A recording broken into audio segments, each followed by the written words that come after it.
Greetings everyone, Mike Meyer with Chattahoochee Riverkeeper on the road to do a follow-up inspection. Our last samples came back pretty high at North Utoy Creek at Benjamin E. Mays and Sandy Creek at Collier.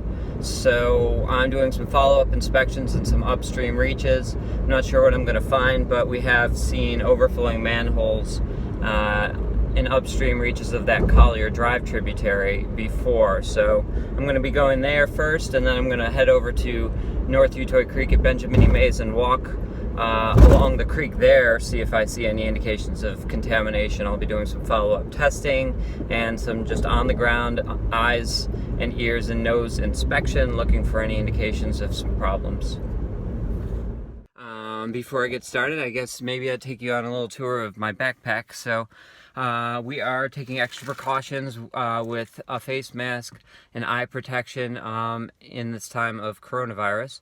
I also have our hand sanitizer, a Sharpie for labeling our bags. We've got some sample bags here. Inside I've got my handy bridge sampler, which I can use to sample from bridges.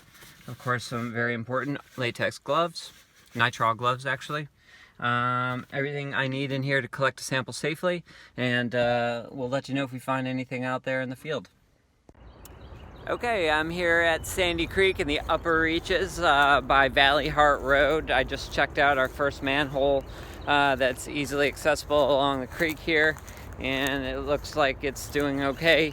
I'm gonna walk along this sewer line here along the creek and see if I can't find any indications that there are overflows. So I'm going to stay a safe distance away from any potential contamination issues, but I should be able to carry out my inspections from a safe distance. So I'm not going to have you go through all of this with me, but maybe I'll put you on fast forward. You can see how I get through the creek.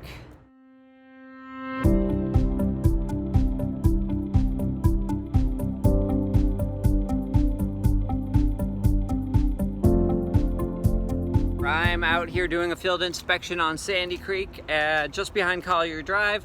We had some high bacteria counts in our last samples, so here I am checking out the tributaries that make up that waterway. This is an interesting spot. The spot that I just came from right here is a tributary of Sandy Creek that runs along a electric power right away, and then up this way is another tributary that runs behind some houses, and we've had several problems on that tributary, and then it all kind of joins together. I don't know if you can get a sense of this, but those two waterways up there join together with this tributary of Sandy Creek that runs into Sandy Creek upstream from Collier Drive. So I'll take a sample in these waterways to see if there's any problems indicated in our data, and I'll let you know what we find. I am at Brownlee on North Utoy Creek. This is where we have had some issues in the past.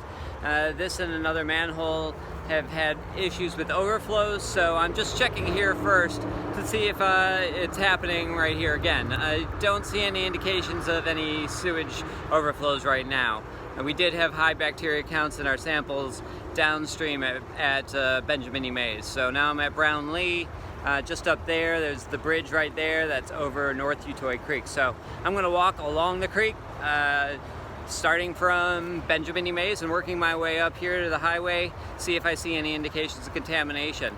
Okay, so we're on North Utoy Creek upstream of Benjamin E. Mays, and we are starting to get some odors here. I can see that the water is a little cloudy down there. That can indicate that there was a release of bacteria, sewage potentially, that died off in a pool or is still living down there. So we'll do some downstream testing to confirm if that is a source of contamination, and I will certainly be working my way further upstream to see if there's any overflowing manholes or cracked pipes, anything like that, indicating potential contamination source. So we'll let you know what we find. So it's time to take our samples out of the incubator. They've been incubating overnight for 18 to 22 hours, and now I've got our samples from Utoy Creek and Sandy Creek from our follow-up inspection. So I get to see how our water quality looked at these different locations on our follow-up inspection and see if we had any issues indicated in the data.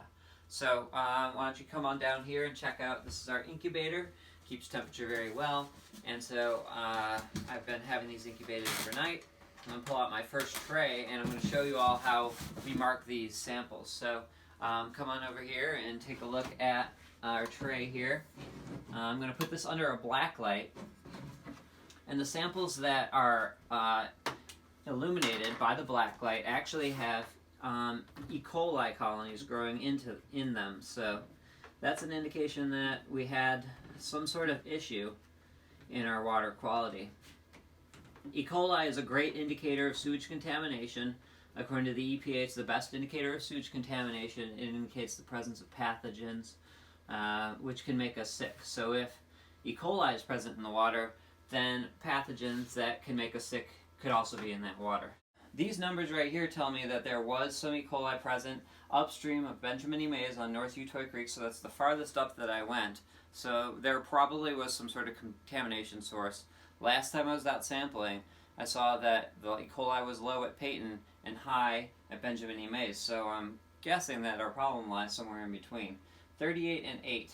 That means that we had an E. coli level somewhere in the mid-thousands. So not great E. coli levels, potentially indicating some sort of contamination.